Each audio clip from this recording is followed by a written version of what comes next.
السلام علیکم ورحمۃ اللہ وبرکاتہ۔ الحمد للہ رب العالمین، الصلاة والسلام علی سید المرسلین وعلی آلہ واصحابہ اجمعین۔ رب اشرح لی صدری ویسر لی امری واحلل عقدۃ من لسانی یفقہوا قولی۔ رب زدنی علما، رب زدنی علما، رب زدنی علما، آمین یا رب العالمین۔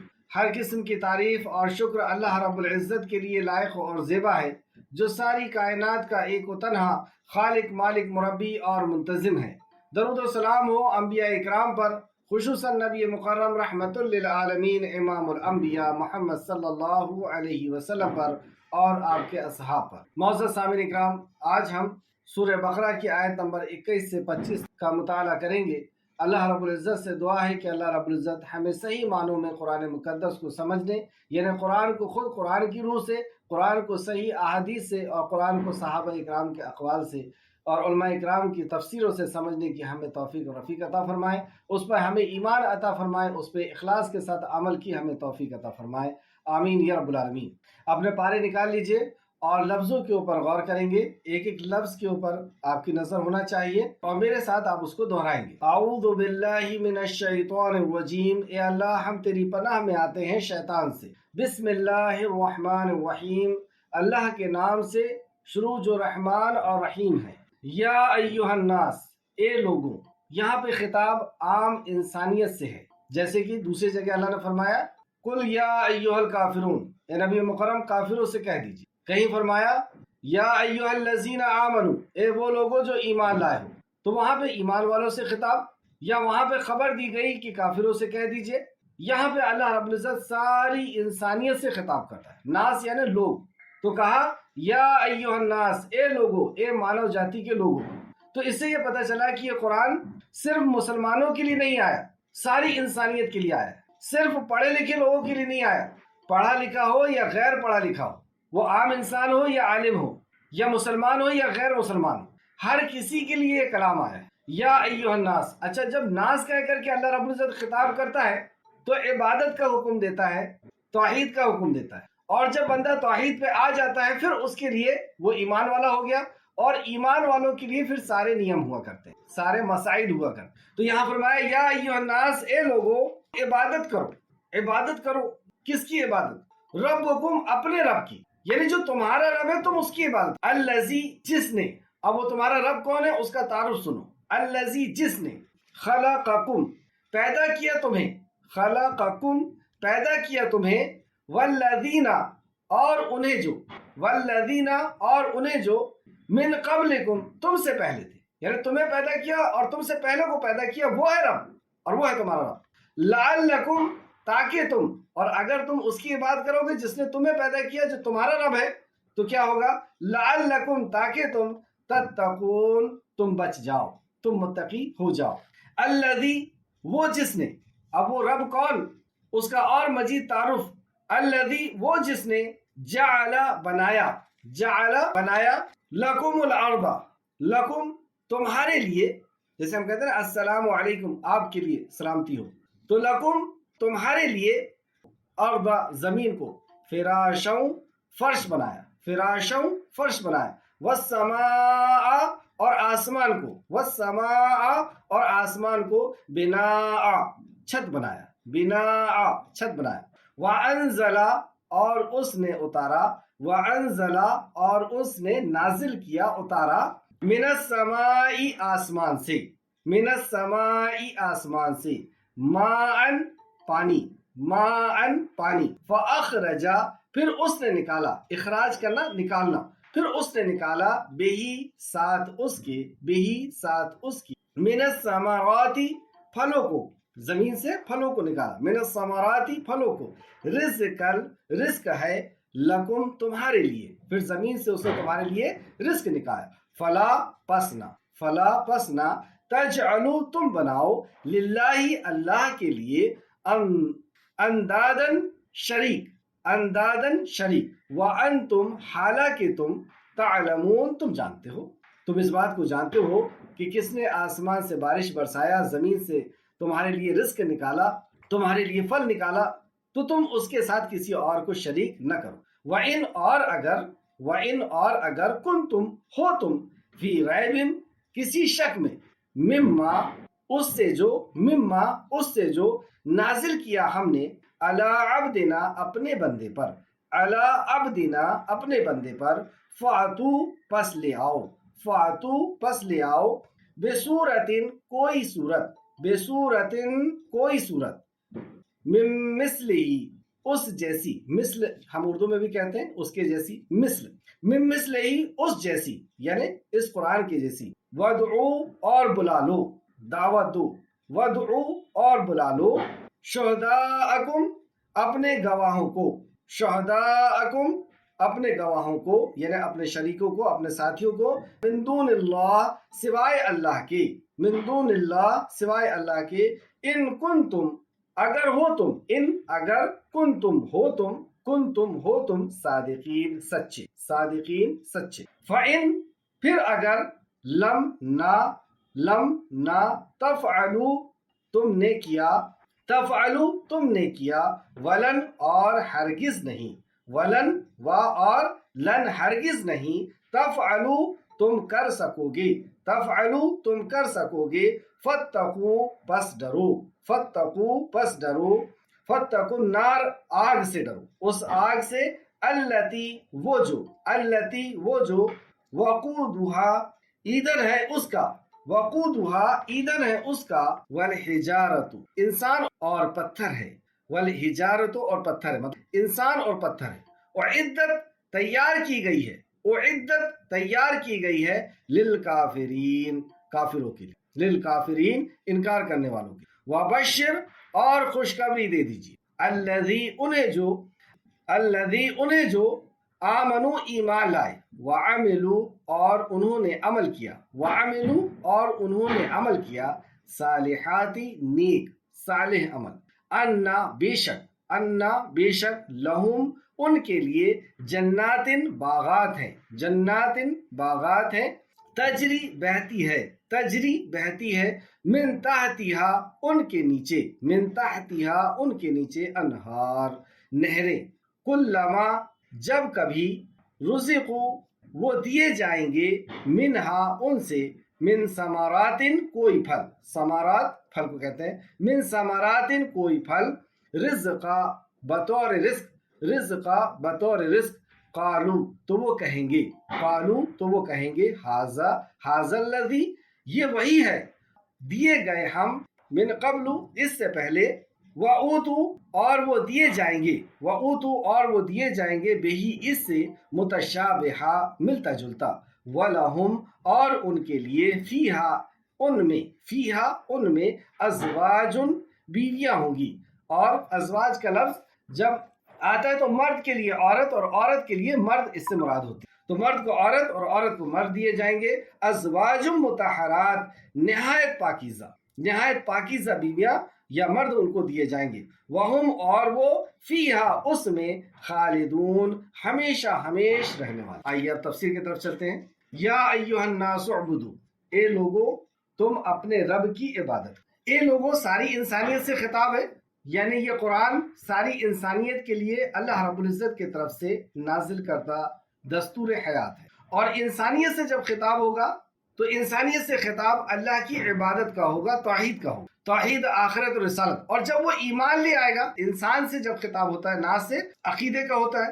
توحید کا ہوتا ہے اور جب اس کا عقیدہ ٹھیک ہو جاتا ہے تو یا ایھا الذین آمنوا کہہ کے اللہ خطاب کرتا ہے اور پھر اس کے لیے مسائل عام لوگوں کے لیے مسائل کا حکم نہیں عام لوگوں کے لیے عبادت کا حکم ہے یعنی ایک رب کی عبادت کا توحید اور رسالت کا اور جب اس کو یہ قبول کر لیتے ہیں پھر اس کے بعد سارے نیم سارے مسائل ان کے اوپر ہوتے ہیں یا ایھا الناس اے لوگو اعبدوا عبادت کرو یہ ایک بہت بڑی بات تھی کہ باپ دادا جن کی عبادت کرتے چلے آئے ہیں کیا ہم ان کی عبادت چھوڑ دیں معاشرہ اور ہمارا قبیلہ اور ہماری خاندان اور پورا سوسائٹی پورا معاشرہ جس کی عبادت کر رہا ہے اس کو چھوڑ دیں اور وہ 360 مجسمے جو خانہ کعبہ کے اندر رکھے گئے ہیں ان کے معبود ان سے برائی مول لے لیں یہی بات ہر دور میں اختلاف کی وجہ بنی انبیاء علیہ السلام سے اور لوگوں کے بیچ میں کہ جب انبیاء نے اللہ کی دعوت کی بات کی ہے اللہ کے ایک ہونے کی بات کی ہے اللہ کی طرف بلایا ہے تو بس یہ قوم بھڑک اٹھی کہ یہ سارے معاشرے سے برائی مول لینا اور وہ معبودوں سے برائی مول لینا جن کی ہم عبادت کرتے رہے ہیں اور ہم اپنے باپ دادا کے طریقوں کو چھوڑ دینا، یہ کیسے ہو سکتا ہے؟ یعنی یہ ہمیں اپنے معبود کی طرف بلا رہا ہے، یعنی یہ ہمیں اپنے دھرم کی طرف بلا رہا ہے، یعنی یہ ہمیں اپنی جماعت کی طرف اور اپنے فرقے کی طرف بلا رہا ہے۔ ان ساری بات کا جواب یا ایھا الناس اعبدوا ربکم، اپنے رب کی عبادت کرو۔ میں تمہیں اپنے رب کی طرف نہیں بلا رہا، میں تمہیں تمہارے رب کی طرف بلا رہا کہ تم اپنے رب کی عبادت کرو۔ اللہ اکبر۔ جیسے حبیب نجار نے کہا تھا سورہ یاسین کی دوسری رکو میں کہ وہ آتے ہیں اور کہتے ہیں کہ تم اس کی عبادت کرو جس نے تمہیں پیدا کیا۔ مطلب یہ جو انبیاء ہیں یہ اللہ کے رسول ہیں اور تم ان کی بات مان لو، اسی میں تمہارا بھلا ہوگا، اور تم ایسوں کی بات مان لو جو تم سے بدلہ نہیں چاہتے اور جو کہتے ہیں اس پہ عمل کرتے ہیں۔ اور مجھے کیا ہوا ہے کہ میں اس کی عبادت نہ کروں جس نے مجھے پیدا کیا اور مر کر کے مجھے اسی کے پاس جانا ہے۔ اور میری بات تو سنو، میں تمہارے پالنہار پر ایمان لا چکا۔ تو عبادت کس کی دی جا رہی ہے؟ تمہارے معبود کی عبادت کرو تم، اور وہی میرا بھی معبود ہے۔ یعنی یہاں ہم اپنے معبود یا ہمارا کوئی الگ سے معبود ہے، ہماری کوئی الگ جماعت ہے، ہمارا کوئی الگ فرقہ ہے، نہیں، ہم تمہیں تمہارے رب کی عبادت کرنے کی حکم دے رہے ہیں، تمہارے جو نبی ہے ان کی اطاعت اور تمہارے نبی کی جو حدیث ہے اس کی اطاعت کریں۔ اور وہی ہمارا بھی نبی ہے صلی اللہ علیہ وسلم، وہی ہمارے لیے بھی احکام ہے اور وہی ہمارا بھی رب ہے۔ آگے دیکھتے ہیں، یا ایھا الناس اعبدوا ربکم الذی، اور وہ رب کون ہے؟ تم اپنے رب کو نہیں پہچانتے؟ سنو کہ تمہارا رب کون ہے، اس کا تعارف ہم سے سنو، اور جیسے ہی اس کا تعارف سنتے ہیں تو پہچان جاتے ہیں کہ ہاں یہی ہمارا بھی رب ہے۔ تو کہا اے لوگوں تم اپنے رب کی عبادت کرو جس نے تمہیں پیدا کیا، وہ ہے تمہارا رب۔ خلقکم والذین من قبلکم لعلکم تتقون، جس نے تمہیں اور تم سے پہلے لوگوں کو پیدا کیا وہ ہے تمہارا رب۔ تم نے جس کو پیدا کیا وہ تمہارا رب کیسے ہوگا؟ تم نہیں پیدا کرتے تو وہ پیدا نہیں ہوتا۔ تو جس نے تمہیں پیدا کیا وہ ہے تمہارا رب اور وہی ہمارا بھی رب ہے، تم اس کی بات لعلکم تتقون، تاکہ تم بچ جاؤ اس کے غضب سے، اس کے قہر سے، اس کے عذاب سے۔ تتقون اور تقوی سے بھی ہے تاکہ تم متقی بن جاؤ، یہی ہے تقوی، ڈر جاؤ اس سے۔ اور وہ رب کون ہے تمہارا؟ اور مزید تعریف سنو تمہارے رب کی، تمہارے رب کی پہچان، اور وہی ہمارا بھی۔ الذی، وہ جو، الذی جعل لکم الارض فراشا والسماء بناء، وہ رب جس نے تمہارے لیے زمین کو بچھونا بنایا اور آسمان کو چھت، وہ ہے تمہارا رب۔ اس بلند آسمان کا جو رب ہے وہ ہے تمہارا رب، جس نے آسمان کو بنایا اور زمین کو تمہارے لیے بچھونا بنایا۔ کون ہے جو تمہارے معطل معبود ہیں جو یہ کام کو کر سکتے؟ وَأَنزَلَ مِنَ السَّمَاءِ مَاءً، اور اس نے آسمان سے پانی نازل کیا۔ کتنی بڑی نعمت ہے یہ پانی۔ زمین تو ہے ہی بڑی نعمت کہ اگر زمین نہ ہو تو ہمارا زندگی کا تصور ہی ختم ہو جائے گا، اور پانی کے بغیر ہم زندہ نہیں رہ سکتے۔ اور اس نے آسمان سے پانی نازل کیا، پھر اس کے ذریعے وَأَخْرَجَ بِهِ مِنَ الثَّمَرَاتِ رِزْقًا لَكُمْ، جو وہ بارش جب ہوتی ہے، بارش زمین پہ آتی ہے، پھر اس کے ذریعے سے کئی قسم کے پھلوں سے تمہارے لیے رزق نکالا۔ وہ رب ہے جو مردہ دانوں کو زندگی بخشتا ہے، جو مردہ دانوں کو زندہ کر کے زمین کو پھاڑ کر کے باہر نکالتا ہے۔ ایک ہی قسم کا پانی ہے، ایک ہی قسم کی زمین ہے، ایک ہی سورج ہے، لیکن الگ الگ کلر کے، الگ الگ ٹیسٹ کے، اور الگ الگ وٹامنز کے، اور الگ الگ ذائقے، ہر چیز اس کے اندر نکالتا ہے۔ اسی پودوں کے اندر سے آکسیجن بھی نکلتا ہے۔ وہ ہے تمہارا رب جو یہ ساری چیزیں زمین سے تم کو نکال کر کے دیتا ہے، اور آسمان سے بھی وہی بارش، وہ ہے تمہارا۔ فَلَا تَجْعَلُوا لِلَّهِ أَنْدَادًا وَأَنْتُمْ تَعْلَمُونَ، پس تم اللہ کے ساتھ شرک نہ ٹھہراؤ، شریک نہ ٹھہراؤ، اس حال میں کہ تم جان۔ تو اللہ رب العزت کی عبادت کی طرف بلایا گیا تو پہلا کانسیپٹ یہ دیا گیا کہ ہم اپنے کسی مذہب، اپنی کسی جماعت، اپنے کسی فرقے کی طرف نہیں بلا، کیونکہ جب آپ دعوت دیتے ہیں تو سب سے پہلی ذہن میں سامنے آنے کی یہی بات، پہلی اپنا موقف کلیئر کر دیں کہ دیکھو جو تمہارا رب ہے وہی ہمارا بھی رب ہے، اور ہم تو تمہارے رب کی طرف تم کو بلا رہے ہیں، جو تمہارے نبی ہے وہی ہمارے بھی نبی، ہم تو تمہارے نبی کی طرف تم کو بلا رہے ہیں، اور تمہارے نبی کی جو احادیث ہے ہم اس کی طرف بلا رہے ہیں، کیونکہ وہی ہمارے لیے، وہی ہمارے لیے نجات کا ذریعہ ہے، وہی تمہارے لیے نجات کا ذریعہ ہے۔ کوئی اور چیز ہماری نجات کا ذریعہ نہیں ہو سکتی، نہ قبر میں کچھ اور پوچھا جائے گا، نہ حشر میں کچھ اور۔ تو پہلے یہ ڈاؤٹ کو کلیئر کیا، اور تمہارا رب کون ہے، رب کا تعارف پیش کیا، یعنی اللہ رب العزت نے عبادت کا حکم دیا تو پھر دلیل بھی دیا کہ کیوں اس کی عبادت ہوگی، اور جب تک رب کا تعارف نہیں ہوگا تب تک توحید عبادت میں وہ نہیں آئے گا۔ اور بھی آیت دیکھتے ہیں، سورہ انبیاء آیت نمبر 32، اور ہم نے آسمان کو محفوظ چھت بنایا، اس پر بھی وہ ہماری نشانیوں سے منہ پھیر لیتے ہیں، مطلب اللہ کی نشانیاں دکھائے، جیسے کہ سورہ مومن آیت نمبر 64، یعنی جب ہم پہلی بار کسی کو ان کے معبود کا تعارف کرائیں گے تو اس کی مخلوق اور اس کی نعمتوں کو دکھائیں گے کہ وہ ہے تمہارا رب جس نے تمہیں کان، آنکھ اور دل دیا، جس نے سورج، چاند، زمین اور آسمان بنایا۔ یہ کیا تم اپنے ہاتھ سے بنا کر کے کہتے ہو یہ وہ ہے جس نے دنیا کو بنایا؟ تو یہاں پہ دیکھیے، اور اللہ ہی تو ہے جس نے زمین کو تمہارے لیے ٹھہرنے کی جگہ بنائی۔ اللہ، زمین کو تمہارے لیے ٹھہرنے کی جگہ کیسے ٹھہر سکتے ہم جبکہ ہماری زمین 24,000 کلومیٹر فی گھنٹے کی رفتار سے گھوم رہی ہے اور اسی اسپیڈ سے کہیں جا رہی ہے، لیکن اس کے باوجود بھی ہمیں ذرا سا بھی وائبریشن نہیں محسوس ہو، سکون اور اطمینان سے ہماری بلڈنگیں کھڑی ہوئی۔ تو اللہ نے فرمایا وہی تو اللہ ہے جس نے زمین کو تمہارے لیے ٹھہرنے کی جگہ بنا دی، رکنے کی جگہ بنا دی، اور آسمان کو چھت بنا دیا، تمہارے اوپر ایک محفوظ چھت بنا، اور تمہاری صورتیں بنائی، اور صورتیں بھی اچھی بنائی۔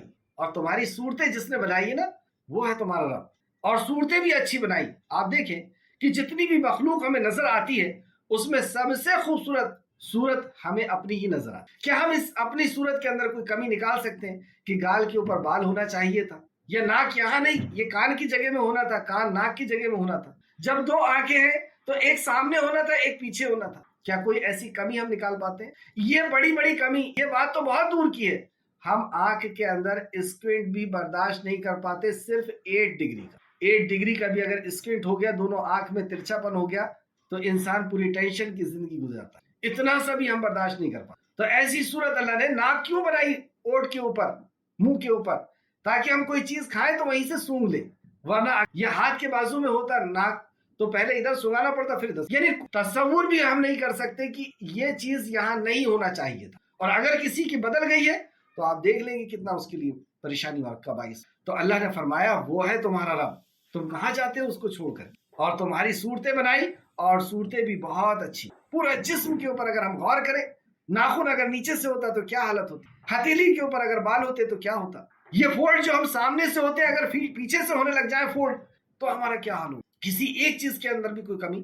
اور تمہیں پاکیزہ چیزوں سے کھانے کو دیا، اور تمہیں پاکیزہ چیزوں سے کھانے کو دیا۔ دیکھیں ہم جو بھی چیز ہم کو اللہ کھانے کے لیے دیتا ہے اس کے اوپر چھلکا پہلے سے لگا کر اس کو ہم اتارتے ہیں، اور اندر پاکیزہ چیز، پاک صاف چیز، اور اس چھلکے کو ہم جانور کو کھلا دیتے ہیں، اور پاکیزہ چیزیں پھر ہم کھاتے ہیں۔ تو ہمارے کھانے کا بھی اتنا انتظام رکھا کہ اسے صاف ستھرا رکھا، وہ ہے تمہارا، اور یہی اللہ تمہارا پروردگار ہے، پروردگار عالم، بہت ہی بابرکت ہے، وہ تمہارا رب ہے اور وہ بہت بابرکت۔ تم جسے اللہ کے علاوہ جنہیں پکارتے ہیں وہ کون ہے، کیا ہے؟ زمین، آسمان، پانی اور رزق کے تعلق سے دوسرے بھی مقامات پہ اللہ نے فرمایا ہے۔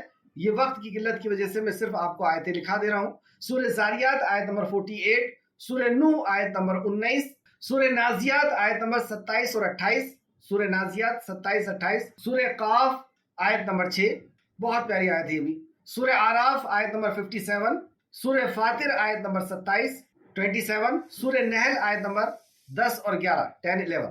ان آیتوں کے اندر اللہ رب العزت نے زمین، آسمان، پانی، رزق کے تعلق سے فرمایا کہ وہ ہے تمہارا رب جس نے یہ ساری مخلوق پیدا کی۔ تو بنی ہوئی چیز خود اس بات کی دلیل ہو گئی کہ اس کا کوئی بنانے والا ہے، اور وہ چیزیں جس نے بنایا ہے وہ ہے تمہارا رب، وہ نہیں ہے جس تم نے خود کو اس کو بنا لیا۔ تو یہاں پہ اللہ رب العزت کا تعارف کرایا گیا، اور اس کے بعد اب کہا گیا کہ تم اس کے ساتھ شرک مت کرو، یعنی اس کی بھی عبادت اور اس کے ساتھ دوسروں کی بھی عبادت یہ نہیں چلے۔ کہا بس تم اللہ کے ساتھ شریک نہ ٹھہراؤ، اور اس حال میں کہ تم جانتے ہو۔ کیا تم جانتے نہیں کہ تمہارا رب کون ہے؟ کیا تمہارا رب انسان ہو سکتا ہے؟ کیا تمہارا رب پتھر ہو سکتا ہے؟ کیا تمہارا رب جانور ہو سکتا ہے؟ کیا تمہارا رب پیڑ ہو سکتا ہے؟ کیا تمہارا رب بھولنے والا ہو سکتا ہے؟ کیا تمہارا رب اونگنے اور سونے والا ہو سکتا ہے؟ اگر سونے والا ہوتا تو یہ جو گیلیکسی اے کے سائڈ سے نکل جا رہی ہے اس کا کیا حال ہوتا؟ اتنی اسپیڈ سے زمین اور آسمان سورج چل رہا ہے، اس کا کیا حال ہوتا؟ تو تمہارا رب بھولنے والا نہیں ہے، تمہارا رب سونے اور اونگنے والا نہیں ہے۔ تو تم جانتے ہو کہ تمہارا رب کون۔ کوئی اگر کئی باطل معبود کے سامنے کھڑا ہے اور آپ اس سے جا کر کے پوچھیں کہ اچھا مجھے یہ بتاؤ کہ ان میں سے کون ہے جس نے تمہیں پیدا کیا، کیا جواب دے گا وہ؟ ہمارے ساتھ ہوا ایسا، وہ حیران ہو کے دیکھتا ہے تھوڑی دیر اور بعد میں کہتا ہے کہ ان میں سے کسی نے مجھے پیدا نہیں کیا۔ تو جس نے تمہیں پیدا کیا اور تم سے پہلے لوگوں کو پیدا کیا وہ ہے تمہارا، تم اس کی عبادت کرو۔ میں کہاں اپنے کسی کی طرف تمہیں بلا رہا ہوں، میں تو تمہارے سامنے سے پردہ اٹھا رہا ہوں کہ جو تمہارا رب ہے تم اس کی عبادت، اور اس کے ساتھ شرک مت کرو، یعنی اس کی بھی عبادت اور دوسروں کی بھی عبادت، یہ اسے کہتے ہیں شرک۔ کہ نماز، روزہ، حج، زکوٰۃ بھی ہے اور پھر اللہ رب العزت کے علاوہ کسی اور کو حاجت روا اور مشکل کشا بھی پکار رہے ہیں۔ تو ایسا اگر کسی نے کیا تو اس کے تعلق سے بھی ہم پڑھیں گے۔ اب اس کو دوسرے زاویے سے ہم دیکھیں گے کہ اللہ رب العزت نے اپنی عبادت کا حکم دیا، اس عبادت کے تعلق سے یہ ہماری اصل میں پیدائش کا مقصد بھی ہے، اور اگر ہم نے اپنی پیدائش کے مقصد کو پورا نہ کیا، اور جس نے بھی اپنی پیدائش کے مقصد کو پورا نہ کیا، اللہ رب العزت اسے تیو بالا کر دیتا، اسے نست و نابود، اسے ختم کر۔ تو سورہ زاریات آیت نمبر 56 میں اللہ رب العزت نے فرمایا ہماری پیدائش کا مقصد، ہم کیوں پیدا کی۔ آگے آپ پڑھنے والے ہیں کہ دنیا کے اندر جتنی بھی چیزیں پیدا کی گئی ہیں با مقصد پیدا کی گئی ہے، اور وہ مقصد کیا ہے؟ انسان کے فائدے کے لیے۔ تو انسان کو کیوں پیدا کیا؟ وَمَا خَلَقْتُ الْجِنَّ وَالْإِنسَ إِلَّا لِيَعْبُدُونَ، کہ ہم نے نہیں پیدا کیا جن اور انس کو مگر اس لیے کہ وہ میری عبادت کریں، یعنی اللہ کی عبادت، توحید کے لیے ہم کو پیدا کیا۔ اور توحید کے بعد پھر اللہ رب العزت کے سارے اوامر اور نواہی سب عبادت کے اندر شامل ہے۔ لیکن اگر توحید نہیں تو کوئی عبادت گنی ہی نہیں جاتی۔ سورہ نحل آیت نمبر 36، وَلَقَدْ بَعَثْنَا فِي كُلِّ أُمَّةٍ رَسُولًا أَنِ اعْبُدُوا اللَّهَ وَاجْتَنِبُوا الطَّاغُوتَ، کہ سارے انبیاء کی پیدائش کا مقصد سارے انبیاء کو کیوں پہنچایا اللہ رب العزت نے؟ وَلَقَدْ بَعَثْنَا فِي كُلِّ أُمَّةٍ، ہر امت میں ہم نے انبی کو پہنچایا، کیوں؟ أَنِ اعْبُدُوا اللَّهَ، اللہ کی عبادت، وَاجْتَنِبُوا الطَّاغُوتَ، اور تاغوت کا انکار، تاغوت کا انکار۔ اسی طرح سورہ اسراء، سورہ بنی اسرائیل آیت نمبر 23 کے اندر اللہ نے فرمایا اور تیرے رب نے فیصلہ کر دیا ہے کہ تم صرف اللہ کی بندگی کرو اور والدین کے ساتھ حسن سلوک کرو۔ اس کے بعد اللہ نے فرمایا سورہ نساء آیت نمبر 36 میں، اور تم سب اللہ کی بندگی کرو اور اس کے ساتھ کسی کو بھی شریک نہ ٹھہرا۔ اس بات اور نفی دونوں کا حکم، لا الہ، کوئی عبادت کے لائق نہیں، نفی، سارے باطل معبود کا انکار، سارے جھوٹے معبودوں کا انکار، الا اللہ، مگر اللہ رب العزت، یہ ہے اس بات۔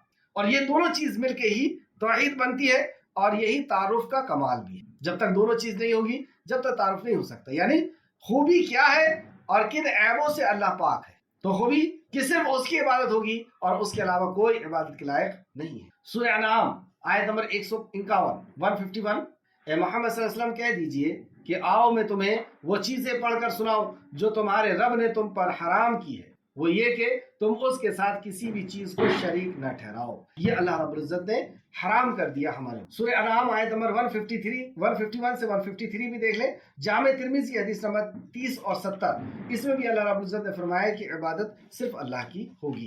اللہ کے علاوہ اگر کسی اور کی عبادت ہوتی ہے تو وہ شرک ہے، اور شرک کیسا گناہ ہے؟ ان الذین کفروا من اہل الکتاب، جنہوں نے کفر کیا، انکار کیا، وہ اہل کتاب میں سے ہوں، والمشرکین، اور مشرکین، والمشرکین، مشرک کسے کہتے ہیں؟ جو اللہ کی بھی عبادت کرتا ہے، یعنی نماز، روزہ، حج، زکوٰۃ بھی کرتا ہے، لیکن اللہ کے علاوہ بھی کسی اور کو حاجت روا اور مشکل کشا مانتا ہے، یعنی اللہ کا حق کسی اور کو دیتا ہے، تو اس کے لیے اللہ نے فرمایا والمشرکین فی نار جہنم، تو یہ نار ٹھکانہ ہوگا، نار کا، جہنم کا، آگ کا، یہ ٹھکانے میں جائے گا۔ والمشرکین فی نار جہنم، اور یہ جہنم میں کب تک رہے گا؟ خالدین فیہا، ہمیشہ ہمیشہ اس جہنم کے اندر رہے گا۔ اولئک ہم شر البریہ، اور یہی بدترین مخلوق ہے۔ ہمارے نزدیک کون سی بدترین مخلوق ہوتی ہے؟ جو گندگی کے اندر کیڑا رینگتا رہتا ہے، وہ ہمارے نزدیک بدترین ہوتا ہے، لیکن ہمارے خالق کے نزدیک سب سے بدترین وہ ہے جو اللہ رب العزت، جو اکیلا اس کا خالق اور مالک ہے، جس نے اسے حقیر قطرے سے نوازا ہے، جس نے اسے کان، آنکھ اور دل دیا، جو زمین میں سے گلا اور آسمان سے بارش برساتا ہے، اس کا حق اس نے اس کی مخلوق کو دیا ہے، خود بنا کر کے، یا اللہ رب العزت کی مخلوق کو دیا ہے۔ ایسا انسان بدترین مخلوق، اللہ ہم سب کو اس بدترین صفت سے ہم سب کو محفوظ رکھے۔ سورہ بینات، سورہ نمبر 98 آیت نمبر 6۔ دوسری جگہ اللہ نے فرمایا سورہ لقمان میں، ان الشرک لظلم عظیم، کہ شرک سب سے بڑا ظلم ہے، سب سے بڑا ظلم ہے۔ اور بخاری شریف حدیث نمبر 6001، سیدنا عبداللہ بن مسعود رضی اللہ عنہ نے رسول اللہ صلی اللہ علیہ وسلم سے پوچھا، اے اللہ کے رسول، سب سے بڑا گنہگار کون ہے؟ تو آپ صلی اللہ علیہ وسلم نے فرمایا کہ تم اللہ کا شریک بناؤ حالانکہ اس نے تمہیں پیدا کیا ہے، یعنی اللہ کا شریک بنانا یہ سب سے بڑا گناہ ہے۔ اور سورہ لقمان نے فرمایا ان الشرک لظلم عظیم، یہ ظلم ہے عظیم، بڑا ظلم ہے ان الشرک، شرک کو۔ سیدنا ابو موسیٰ رضی اللہ عنہ بیان کرتے ہیں، رسول اللہ صلی اللہ علیہ وسلم نے فرمایا کوئی ایک شخص بھی ایسا نہیں جو غصے والی بات پر سن کر اللہ تعالیٰ سے زیادہ صبر کرنے والا ہے۔ مطلب اللہ رب العزت غصے والی بات کو بھی سن کر کے جو صبر کرتا ہے کوئی اور نہیں کر سکتا۔ اور وہ کیسا؟ بے شک لوگ کسی کو اس کا شریک بناتے ہیں، کسی کو اس کا بیٹا کہتے ہیں، اس کے باوجود وہ اسے صبر کرتا ہے، اور ان کو رزق دیتا ہے، عافیت دیتا ہے، یعنی ان کی حفاظت کرتا ہے، عافیت دیتا ہے اور ہر قسم کی چیزیں عطا فرما۔ یہ اللہ رب العزت کو سب سے زیادہ تکلیف پہنچانے والی، لیکن وہ ایسا رحمان ہے کہ اس کے بعد بھی وہ کھلاتا پلاتا ہے، اس کے بعد بھی وہ ضرورتوں کا خیال رکھتا ہے، حفاظت کرتا ہے، لیکن یہ کب تک ہوگا؟ ایک وقت تک، اور جب وہ ڈھیل ختم ہوگی تو اللہ کی پکڑ بھی بہت سخت ہے، اور ان مشرکوں کو جب وہ پکڑے گا تو بہت سخت طریقے سے پکڑے۔ تو یہ مسلم شریف حدیث نمبر 2804 سیدنا عبداللہ بن مسعود رضی اللہ عنہ بیان کرتے ہیں، رسول اللہ صلی اللہ علیہ وسلم نے فرمایا، جو شخص اس حال میں مر گیا کہ وہ اللہ کے علاوہ کسی کو شریک کو پکارتا تھا، اللہ کے علاوہ کسی اور کو بھی حاجت روائی اور مشکل کشائی کے لیے پکارتا تھا، مطلب اپنی ضرورت کو پورا کرنے کے لیے اور اپنی مصیبتوں کو دور کرنے کے لیے اللہ کے علاوہ بھی کسی اور کو پکارتا تھا، اور اس حالت میں وہ مر گیا تو وہ دوزخ میں داخل ہوگا۔ کہاں داخل ہوگا؟ دوزخ۔ بخاری شریف حدیث نمبر 4497 چلیں واپس آئیں۔ سب سے پہلے ہم نے انسان کو دعوت دی، انسانیت کو، جو عام انسان ہے تو اس کو ہم نے اللہ کی عبادت کی دعوت دی اور اس رب کا تعارف کرایا کہ وہ تمہارا رب ہے اور وہ ہمارا بھی رب ہے، ہم تمہیں کسی نئے کی طرف نہیں بلا رہے۔ اور دیکھو، جس نے تمہیں بنایا ہے، وہ جس نے سورج چاند زمین و آسمان کو بنایا ہے، جس نے پانی آگ اور ہوا کو پیدا کیا ہے، جس نے تمہارے لیے زمین میں اناج نکالا ہے اور تمہیں ہر نعمت عطا فرما رہا ہے، تمہیں بنایا، تمہاری صورتوں کو بنایا، تمہارے جسم کو بنایا، تمہارے کان اور آنکھ کو بنایا، وہ تمہارا رب ہے، تم اس کی عبادت کرو اور اس کے ساتھ تم شریک مت کرو، یعنی اس کا حق اگر تم نے کسی اور کو دیا تو یہ سب سے بڑا جرم ہوگا جو معافی کے قابل نہیں ہوگا۔ اس کے تعلق سے آگے بھی ایک حدیث آنے والی ہے۔ تو یہ جب اب دعوت دی گئی اور یہ اتنی بڑی بات تھی کہ باپ دادا کے طریقوں کو چھوڑنے والی بات، معاشرے سے برائی مول لینا، اور جن کی ابھی تک عبادت کرتے تھے ان سے بھی برائی مول لینا، جبکہ وہ سمجھ رہے ہیں کہ ہاں یہ سب ہمیں پیدا کرنے والے نہیں ہیں، یہ سب سورج چاند زمین و آسمان کو بنانے اور چلانے والے نہیں ہیں، پھر بھی کیسے یقین کر لیں؟ تو یہ بات ان کو کہی جا رہی ہے قرآن کے ذریعے سے۔ تو قرآن پہ جب تک یقین نہیں آئے گا، جب تک دوسری باتوں پر بھی یقین مشکل ہے۔ تو اللہ رب العزت نے قرآن کے تعلق سے یہاں پہ فرمایا، وَإِن كُنتُمْ فِي رَيْبٍ مِّمَّا نَزَّلْنَا عَلَىٰ عَبْدِنَا فَأْتُوا بِسُورَةٍ مِّن مِّثْلِهِ، اور اگر تم اس قرآن کے متعلق شک میں ہو جو ہم نے اپنے بندے پر نازل فرمایا۔ تو ابھی تک صرف اللہ رب العزت کا تعارف پیش کیا جا رہا تھا، اللہ کی معرفت، اللہ کی پہچان کرائی جا رہی تھی اللہ کی مخلوق کو دکھا کر کے۔ اب دوسرا کانسیپٹ اس کے سامنے آیا، اس انسان کے سامنے، اور وہ ہے اللہ کا کلام۔ تو دوسری دعوت ہمیں اللہ رب العزت کے کلام کی ہم نے دی۔ پہلے اللہ رب العزت کا تعارف کرایا، اللہ کی مخلوق دکھا کر کے، اللہ کی رحمت اور اللہ کی انعامات دکھا کر کے، اور دوسرا تعارف کی یہ قرآن اللہ کا کلام۔ اور اگر تمہیں شک ہے اس کے اللہ کے کلام ہونے پر جو ہم نے اپنے بندے پر نازل کیا، تیسرا کانسیپٹ اس کے سامنے آیا کہ یہ قرآن کو نازل جس کے اوپر کیا ہے وہ اللہ کے رسول ہوتے ہیں، اور وہ رسول بھی سب کے لیے آئے ہیں، اور ان رسول نے جو کہا ہے ہم کو اس پر بات ماننا ہے، کیونکہ وہ رسول اپنے طرف سے کچھ نہیں کہتے، وہ وحی کہتے ہیں جو وحی ہوتی ہے۔ تو تین دعوت ہوگی، پہلے اللہ رب العزت کا معرفت کرائی گئی، پہچان کرائی گئی، پھر دوسرا قرآن کا تعارف پیش کیا گیا، اور تیسرا رسول اللہ صلی اللہ علیہ وسلم کی رسالت کے بارے میں۔ اب اس قرآن پر یقین اسے کیسے آئے گا، یا مجھے اور آپ کو کیسے آئے گا، تو ہمیں بھی کیسے آئے گا؟ اصل میں تو ہم ہی سب سے پہلے مخاطب ہیں۔ تو کہا جو ہم نے اپنے بندے پر نازل کیے۔ اپنے بندے پر کہنے سے کیا مراد ہے؟ کیا سبھی تو اللہ کے بندے ہیں؟ پھر یہاں پہ رسول اللہ کو اپنا بندہ کہا جا رہا ہے، یہ اعجاز ہے۔ جیسے اللہ نے کہا بیت اللہ، اللہ کا گھر، تو سبھی گھر تو اللہ کے، بیت اللہ یہ اس کا اعجاز ہے کہ اس کی نسبت اللہ رب العزت نے اپنے طرف کر۔ روح اللہ، اللہ کی روح، تو سبھی روحیں تو اللہ رب العزت کی طرف سے ہیں، عیسیٰ علیہ السلام کی روح بھی اللہ کی طرف سے، یہ اعجاز عیسیٰ علیہ السلام۔ تو یہ اعجاز رسول اللہ صلی اللہ علیہ وسلم کا کہ اللہ رب العزت نے کہا کہ میرا بندہ، اور یہ تین اہم مقامات پر اللہ رب العزت نے کہا یہ بات، میرا بندہ۔ اور وہ کون کون سا مقام ہے؟ پہلا، نزول قرآن کے تعلق سے اللہ رب العزت نے فرمایا کہ میں نے اپنے بندے پر نازل۔ دوسرا، معراج میں جب رسول اللہ کو لے کے جا رہے تھے تب اللہ رب العزت نے فرمایا کہ وہ جس نے اپنے بندے کو راتوں رات سے۔ اور تیسرا، جب رسول اللہ صلی اللہ علیہ وسلم دعوت دے رہے تھے، اور یہ بہت اہم مرحلہ، تو اللہ نے فرمایا کہ وہ کہتا ہے کہ میرا رب اللہ ہے، یعنی توحید کی جب وہ دعوت دیتا ہے تو اسے لوگ پریشان کرتے ہیں، اسے مارتے ہیں، اس لیے کہ وہ کہتا ہے کہ میرا رب اللہ ہے۔ تو اس جگہ میں اللہ نے کہا تھا کہ میرا بندہ جب ایسا کہے، تو تین مقام پر اللہ رب العزت نے اپنے نبی کو اس محبت بھرے انداز سے خطاب کیا، میرا بندہ کہا جو ہم نے اپنے بندے پر نازل۔ تو تم اس جیسی ایک صورت لے آؤ اور اللہ کے سوا اپنے مددگاروں کو بھی بلا لو اگر تم سچے ہو. مطلب قرآن پہ تمہیں یقین نہیں ہے نا، تم شک کر رہے ہو قرآن کا کہ یہ ساری کائنات کے خالق اور مالک نے نازل کیا ہے، تو ٹھیک ہے تم بتا دو پھر یہ قرآن اللہ کا نہیں ہے تو پھر کس کا ہے؟ یہ قرآن نہیں ہے تو پھر ہے کیا؟ اور تمہیں اس پہ شک ہے تو تم بھی اس کے جیسی کوئی آیت بنا کر کے دکھا دو، کوئی صورت بنا کر کے دکھا دو. یہ چیلنج جو ہے اللہ نے اور بھی دوسرے مقام پر کیا اور پھر ساتھ میں یہ بھی کہہ دیا فَإِن لَمْ تَفْعَلُوا وَلَن تَفْعَلُوا، چنانچہ ہرگز نہ کر سکو گے اور تم کر بھی نہیں سکتے. مطلب تم کسی کو بھی بلا لو تم اس کے جیسا کلام نہیں بنا سکتے. دوسرے مقام پہ اللہ نے یہ چیلنج کیا سورہ بنی اسرائیل آیت نمبر 88.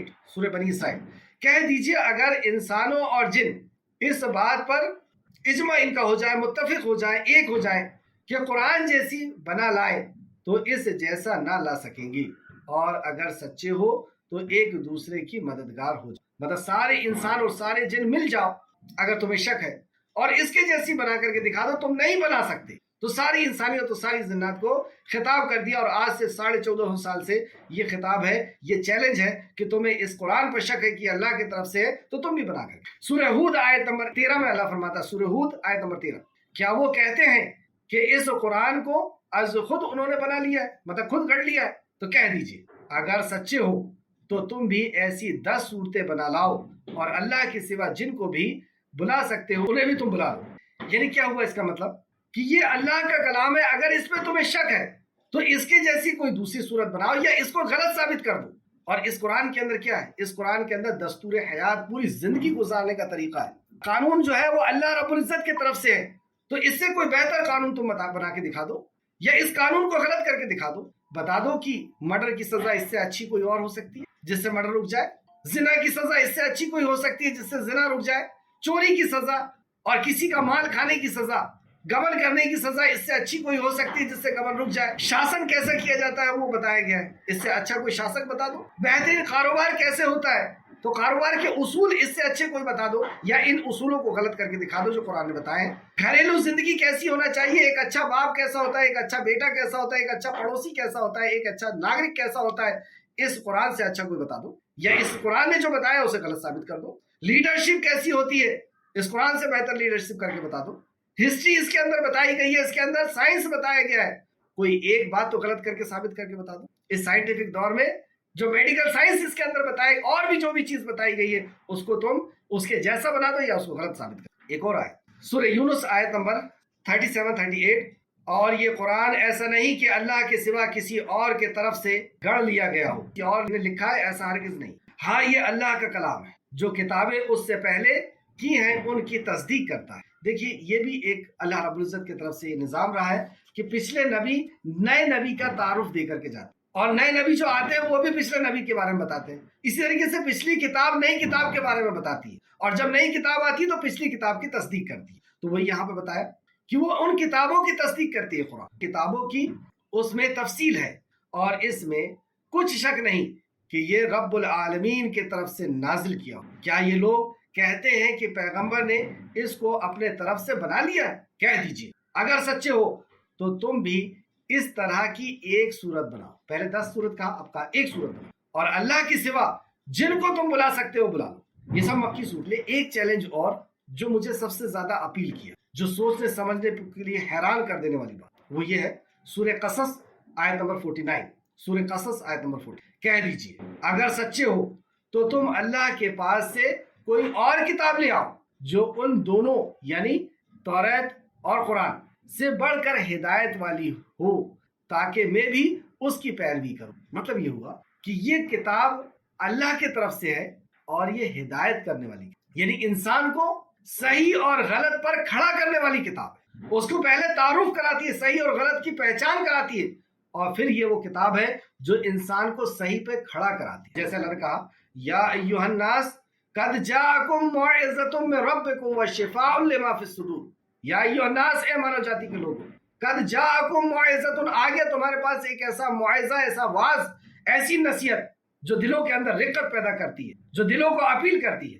اور اس کے اندر کیا ہے؟ وشفاء لما فی الصدور، جو لوگوں کی بیماریوں کا علاج ہے. یہ چیلنج کیا اللہ نے کہ یہ اللہ کی طرف سے کتاب ہے اور یہ اس بات کی دلیل ہے کہ لوگوں کی بیماریوں کا اس میں علاج. تو یہ صرف چیلنج ہے یا اس کے اندر حقیقت بھی ہے؟ اب آپ تاریخ کا مطالعہ کر کے دیکھ لیں، ہسٹری کو اٹھا کر کے دیکھ لیں کہ عرب پہلے کیا تھا اور قرآن آنے کے بعد عرب کے لوگ کیا ہو گئے۔ قرآن آنے کے پہلے یہ اپنی اولاد کو زندہ قتل کر دیتے تھے، مار ڈالتے تھے، یہ دوسروں کو کیا کرتے ہوں گے؟ جو اپنی اولاد کا نہیں ہو سکا وہ دوسرے کا کیا ہوتا ہو؟ یہ پرانی شراب پلانا، عورتوں کو کھلونا سمجھ لینا، لوگ آ رہے ہیں حج کرنے، عمرہ کرنے، ان کو لوٹ لینا، خون، قتل، غارت گری اور ہر طریقے کی عیاشی، اور ان کے اندر کرائم جو تھا وہ فیشن تھا۔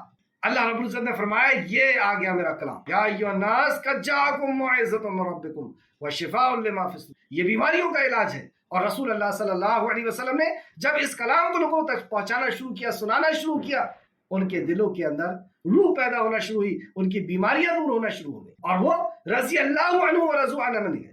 قرآن حدیث نہیں، آپ ہسٹری کی کتاب کو بھی اٹھا کر کے پڑھ لیجئے کہ کیسے کرائم 0% ہو گیا تھا رسول اللہ کے زمانے اور ابوبکر صدیق اور عمر فاروق کے زمانے۔ یہ کوئی کھیل بات نہیں ہے، کرائم کو ہر دور میں، اور یہ انبیاء کی صداقت کی دلیل ہے، اللہ کے کلاموں کی صداقت کی دلیل ہے کہ جب جب نبی آئے ہیں اس دنیا سے کرائم 0%۔ انشاءاللہ میں کبھی بتاؤں گا آپ کو کہ کیسے ہوتا ہے وہ کرائم اور برائیاں کیسے ختم ہوتا رہا۔ تو یہ وہ کتاب ہے، جب آپ اگر کسی کو دیکھیں کہ اس کی زندگی چینج ہو گئی ہے، یہ پہلے شراب پیتا تھا، جوا کھیلتا تھا، مرڈر کرتا تھا، چوری کرتا تھا اور شرک میں ڈوبا ہوا تھا، بدعت کرتا تھا، اور آج یہ بہت اچھا انسان بن گیا۔ آپ اس سے جا کر کے پوچھیں کس نے بدل دیا تمہاری زندگی؟ 10 ایسے جنہوں نے اسلام کے اوپر جو آئے ہیں، اپنے باپ دادا کے رسم و رواج اور معاشرے کو چھوڑ کر کے، ان سے پوچھئے کہ کس نے بدل دیا تم کو؟ ایک ہی بات نکلے گی کہ اس کلام نے بدل دیا۔ یہ نہیں ہے معجزہ؟ کیوں نہیں آج تک بڑے بڑے سائنسداں پیدا ہوئے، بڑے بڑے ڈاکٹرز پیدا ہوئے؟ کیوں نہیں انہوں نے کوئی ایسی، اور بڑے بڑے جج پیدا ہوئے؟ کیوں نہیں انہوں نے کوئی ایسی کتاب لکھ دی جو کتاب انسانیت کو سدھار دے؟ لکھا ہے کسی؟ یہ ہے وہ کلام۔ یا تو ہم اس کلام سے دور ہو جائیں گے یا برائیاں ہمارے اندر سے نہیں۔ اس کے پہلے جن لوگوں نے قرآن سے، جو لوگ جڑے رہے اس کورس کے ذریعے سے، کورس صرف ذریعہ ہے، اصل جو ہے وہ کلام ہے، تو کلام سے جو جڑے رہے ان کے آپ فیڈ بیک سنیے گا، یوٹیوب پہ ڈلے ہوئے ہیں کہ کیسے اللہ کے کلام نے انہیں بدل دیا۔ یا تو ہم، یہی معجزہ ہے، یا تو ہم اس کلام سے دور ہو جاتے ہیں یا برائیاں ہم سے دور ہو جاتی۔ تو اللہ رب العزت نے یہاں پہ کئی قسم کا چیلنج فرمایا کہ یہ قرآن اللہ کا کلام ہے، اور ایک کہ یہ معجزہ بھی ہے جو بخاری شریف میں رسول اللہ صلی اللہ علیہ وسلم کے، امام بخاری اور مسلم نے حدیث لے کر کے آئے، صحیحین میں یہ حدیث ہے کہ رسول اللہ صلی اللہ علیہ وسلم نے فرمایا کہ ہر نبی کو ایک معجزہ دیا گیا جنہیں دیکھ کر لوگ ان پر ایمان لائے۔ مطلب وہ معجزہ دیکھ کر کے، معجزہ کس کو کہتے ہیں؟ وہ خرق عادت چیز جس کو دیکھ کر کے لوگ حیران ہو جاتے ہیں اور یہ کہنے پہ مجبور ہو جاتے ہیں کہ یہ واقعی اللہ کے نبی ہیں اور یہ اللہ رب العزت کے کلام ان کے پاس آیا ہوا ہے، اور اس معجزے کو دیکھ کر کے وہ عاجز، مطلب جو دماغ کو عاجز کر دے، اسے معجزہ کہتے ہیں۔ تو ہر نبی کو ایسے معجزات دیے گئے جنہیں دیکھ کر لوگ ان پر ایمان لائے، مطلب نبی کو سچا مان لیے۔ اور مجھے جو معجزہ عطا کیا گیا وہ وحی ہے جو اللہ تعالیٰ نے میرے طرف نازل فرمائی۔ یہ اللہ کے نبی کی طرف جو وحی نازل فرمائی گئی ہے، یہ معجزہ ہے رسول اللہ صلی اللہ علیہ وسلم، اور یہی ہے قرآن اور حدیث جو رسول اللہ کی طرف وحی نازل فرمائی۔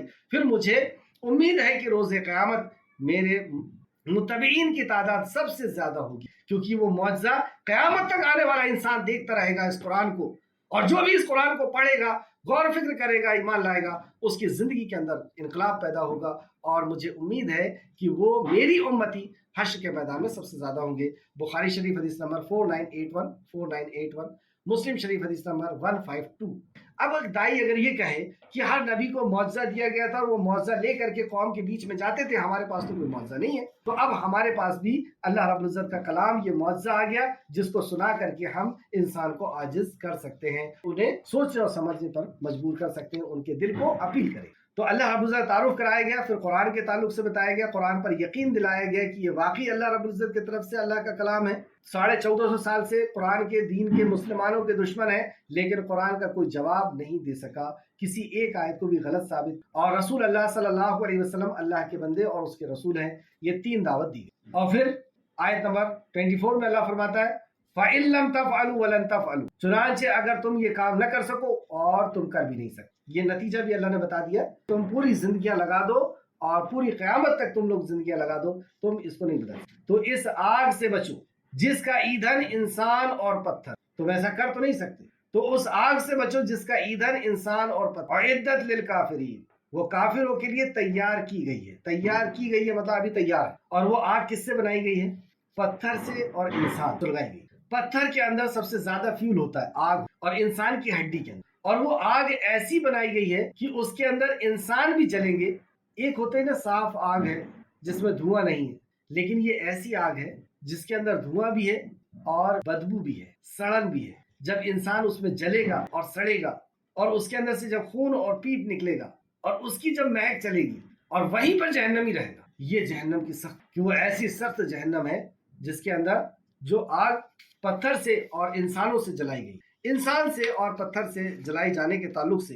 اور بھی دوسری جگہ دیکھیں کہ یہ کون سے پتھر ہیں جن سے یہ آگ سلگائی گئی۔ سورہ جن آیت نمبر 15 اور سورہ انبیاء آیت نمبر 98-99، بے شک تم اور جن کی تم اللہ کے سوا عبادت کرتے ہو وہ دوزخ کا ایندھن ہو، اور تم سب اس میں داخل کیے جاؤ۔ مطلب مشرک اور وہ جس کی عبادت کرتا ہے ان سب کو جہنم۔ سورہ انبیاء آیت نمبر 98، بے شک تم اور جن کی تم اللہ کے سوا عبادت کرتے ہو وہ دوزخ کا ایندھن ہے۔ سورہ تحریم آیت نمبر 6، سورہ تحریم آیت نمبر، یا ایھا الذین آمنو، اے لوگوں جو ایمان لائے ہو، اپنے آپ کو اور اپنے اہل و عیال کو اس آگ سے بچاؤ جس کا ایندھن۔ کس کو بچاؤ؟ سب سے پہلے مطالبہ ہماری اپنی ذات سے کہ اپنے آپ کو بچاؤ۔ بعض دفعہ ایسا ہوتا ہے کہ دائی پوری دنیا کی فکر رکھتا ہے اور اس کو اپنی ہی فکر نہیں، کہ اس کو توحید کے مسائل پتہ ہی نہیں، اسے شرک معلوم ہے یا نہیں، اسے رسالت کا حق کیا ہے، رسول اللہ صلی اللہ علیہ وسلم کا اسے پتہ ہی نہیں، اسے بدعت کیا ہے، سنت کیا ہے، اسے خبر ہی نہیں، لیکن وہ دوسرے کی فکر میں دوڑ رہا ہے۔ تو مطالبہ سب سے پہلے کس سے ہے؟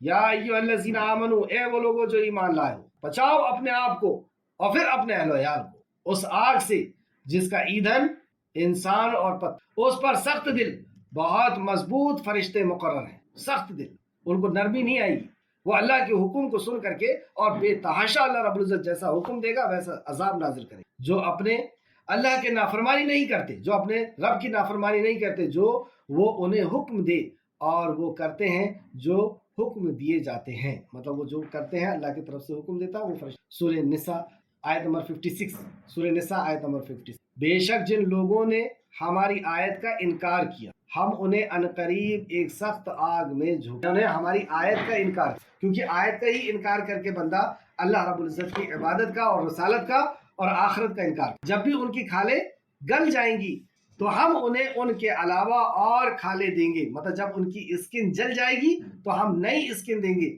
اسکن کو کیوں کہا اللہ نے، گوشت کو کیوں نہیں کہا؟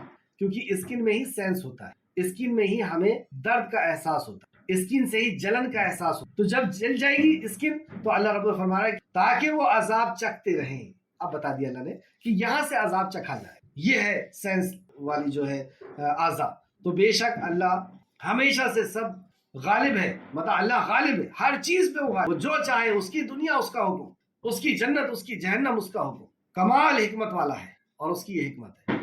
اور عدت للکافرین، جو کہا گیا کہ جہنم ہے، اس کے تعلق سے کچھ لوگ یہ کہتے ہیں کہ نہیں جہنم ابھی نہیں ہے، ابھی تو حساب کتاب ہوگا پھر جہنم جلائی جائے گی۔ ایسا نہیں، تیار کر دی جا چکی۔ اور ہم غور کریں کہ کتنے قریب ہیں ہم، ہماری موت اگر ہے، موت تو ہونا ہی ہے، تو ہمارا ہو سکتا ہے کفن بھی آ چکا ہو، ڈولا تو ہمارا مسجد میں آپ جا کر کے دیکھ سکتے ہیں رکھا ہوا ہے، قبرستان جا کر کے دیکھ سکتے ہیں جگہ باقی ہے، اور جہنم بھی تیار ہے اور جنت بھی تیار ہے۔ بس ہمارا جو ٹائم پیریڈ اللہ رب العزت نے دیا ہے وہ ہمارے لیے غنیمت ہے۔ ہماری جو صحت ہے، ہماری جو تندرستی ہے، ہمارے پاس جو وقت ہے وہ ہمارے لیے غنیمت ہے۔ ہم چاہیں تو اس کو استعمال کر کے اپنے رب کو راضی کر لیں اور چاہیں تو اس کو گما دیں اور اللہ کی نافرمانی میں لگا دیں۔ تو بہرحال جہنم تیار ہے۔ اس تعلق سے چند باتیں، پھر اس کے بعد اپنی بات ختم کروں گا۔ سیدنا ابو ہریرہ رضی اللہ عنہ بیان کرتے ہیں کہ ہم آپ صلی اللہ علیہ وسلم کے ساتھ تھے، آپ نے ایک زوردار آواز سنی۔ سیدنا ابو ہریرہ بیان کرتے ہیں کہ ہم آپ کے ساتھ تھے، آپ صلی اللہ علیہ وسلم نے ایک زوردار آواز سنی تو دریافت کیا کیا تم جانتے ہو کہ یہ کس چیز کی آواز ہے؟ ہم نے کہا اللہ اور اس کے رسول ہی بہتر جانتے ہیں۔ تو رسول اللہ صلی اللہ علیہ وسلم نے فرمایا یہ اس پتھر کی آواز ہے جسے 70 سال پہلے جہنم میں پھینکا گیا تھا، وہ مسلسل گرتا رہا، مطلب کنٹینیو وہ گرتا رہا، اب اس کی وہ تہ تک پہنچا ہے۔ کتنے سال؟ 70 سال تک وہ کنٹینیو گرتا رہا، اب اس کی تہ تک پہنچا ہے۔ اس سے کیا پتہ چلا کہ جہنم تیار ہے۔ اور وہ پتھر جب گرا تو رسول اللہ صلی اللہ علیہ وسلم نے صحابہ کو بتایا اس میں ہمارا ایمان ہے، کیونکہ رسول اللہ صلی اللہ علیہ وسلم کی زبان مبارک سے نکلی ہوئی بات۔ مسلم شریف حدیث نمبر 2844، 2844۔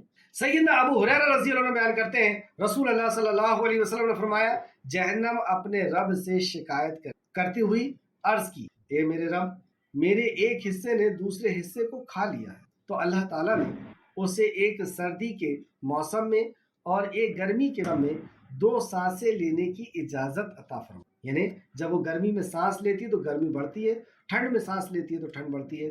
یہ علامت یعنی جہنم ہے، جہنم بنا دی جا چکی۔ بخاری شریف حدیث نمبر 326 اور مسلم شریف حدیث نمبر 617۔ سیدنا ابو ہریرہ رضی اللہ عنہ بیان کرتے ہیں نبی کریم صلی اللہ علیہ وسلم نے فرمایا تمہاری یہ دنیا کی آگ جسے ابن آدم جلاتا ہے جہنم کی آگ کے گرمی سے 70واں حصہ ہے، یہ 70واں حصہ ہے، یعنی جہنم کی آگ ہے۔ مسلم شریف حدیث 2842۔ اس طریقے سے مسلم شریف حدیث نمبر 904 904، مسلم شریف حدیث نمبر 211 211 اور بھی کئی جگہ اس تعلق سے آپ کو مل جائے گا کہ وہ جہنم کی آگ۔ اس کے بعد ایک اور آیت لینا تھا لیکن وقت کافی ہو چکا، تو انشاءاللہ تعالیٰ اس کو ہم لوگ کل دیکھیں گے۔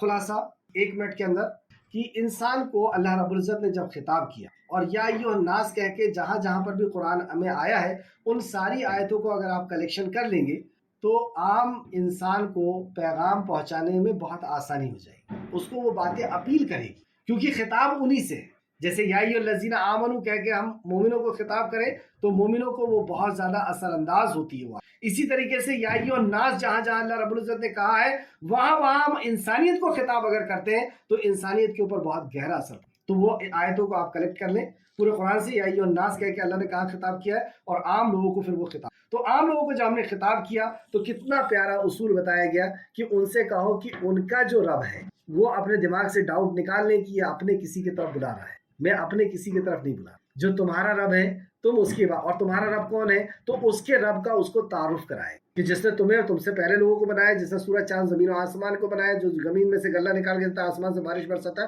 اور اس قسم کی جتنی بھی آیتیں ہیں وہ سنائے اور اس سے کہیں کہ دیکھو تم جانتے ہو لیکن اس کے باوجود بھی تم اس کے علاوہ کسی اور کو اس کا شریک مت بناؤ، تم اس کو جانتے ہو نا، تم اس سے مانگتے بھی ہو، جب ضرورت پڑتی ہے تو تم اپنے رب سے کنیکٹ بھی ہو، جب آدھی رات میں کوئی پریشانی ہوتی ہے تو تم اپنے آقا کو پکارتے ہو نہیں پکارتے، وہ کہے گا ہاں۔ تو جو تمہارا رب ہے تم اپنے ہاتھ سے بنا کر کے کیوں ایسا کہتے ہو، تم اس کی بات کرو جس نے تمہیں بنایا، اور اگر تم نے ایسا نہیں کیا تو تم نے اس کا حق کسی اور کو دیا، اور اگر تمہاری بیوی تمہارا حق کسی اور کو دے دے تو گھر کے اندر افراتفری مچ جاتی ہے۔ جبکہ ہم اتنی غیرت والے ہو گئے، ہماری بیوی نے، کسی کی بیوی نے اگر کسی کا حق اس کے پڑوسی کو دے دی تو وہ مرنے مارنے کو اتر جاتا ہے، طلاقیں ہو جاتی ہیں۔ کیوں؟ اتنا حق ہے اس کو، کیا کیا اس نے اپنی بیوی کے ساتھ؟ کیا اس کا کان، آنکھ اور دل بنایا؟ کیا اس کو زمین میں سے غلہ نکال کے دیتا، آسمان سے بارش برساتا ہے؟ اس نے 20 سال کی عمر میں اس کو بیاہ کر کے لایا اور اتنا حق ہے اس کا، یعنی اس کی یہ غیرت ہے کہ اس کی بیوی اس کا حق یا اس کا شوہر اس کا حق کسی اور کو دے، تو یہ اتنی غیرت ہے۔ اور ساری غیرت، سب سے بڑا غیرت والا ہمارا رب ہے، اس سے بڑا غیرت والا کون؟ اس نے تو ہمیں کان، آنکھ اور دل دیا ہے، اس نے ہمیں جان دیا، ہماری روح دیا ہے، اس نے آسمان سے غلہ اور بارش برسایا ہے اور زمین میں سے ہمارے لیے رزق نکالا ہے، وہ ہمارے لیے، وہ تو ہمارا سب کچھ ہے۔ اور اس کے علاوہ ہم اگر کسی اور کی بات کریں گے تو وہ کیسے راش نہیں کرے گا، ہمارا اس سے ناطہ ٹوٹ جائے، ہمارا اس سے تعلق ختم ہو جائے گا۔ اس لیے تو ہم پریشان ہیں دنیا میں، کیونکہ ہم نے اپنے خالق کو چھوڑ۔ تو اس طریقے سے ہم ان کو بتائیں گے اور ہم خود بھی اس طریقے سے سمجھیں گے کہ ہم اس کا حق کسی اور کو نہ دیں۔ اور یہ ساری باتیں ہمیں کہاں سے پتہ چلی؟ قرآن کے اوپر ہمیں یقین ہونا چاہیے۔ تو قرآن کے اوپر یقین کے لیے اللہ رب العزت نے یہ آیتیں بیان فرمائی کہ تمہیں اگر شک ہے، اور آج تک دیکھ لیں 14.5 سال ہو گئے، اس کے اندر کوئی نقطے کے اندر فرق نہیں آ سکا۔ مسلمانوں کے کئی فرقے ہیں لیکن قرآن سب کے پاس ایک، حدیث سب کے پاس ایک جیسی، اللہ کی وحی کی حفاظت کیا اللہ رب العزت نے، سب کے پاس بخاری وہی ملے گی، مسلم وہی ملے گی، ترمذی، ابن ماجہ، ابو داؤد، نسائی وہی ملے گی، سارے مدارس کے اندر وہی پڑھائی جائے گی، سارے مدارس کے اندر وہی قرآن۔ اللہ اکبر!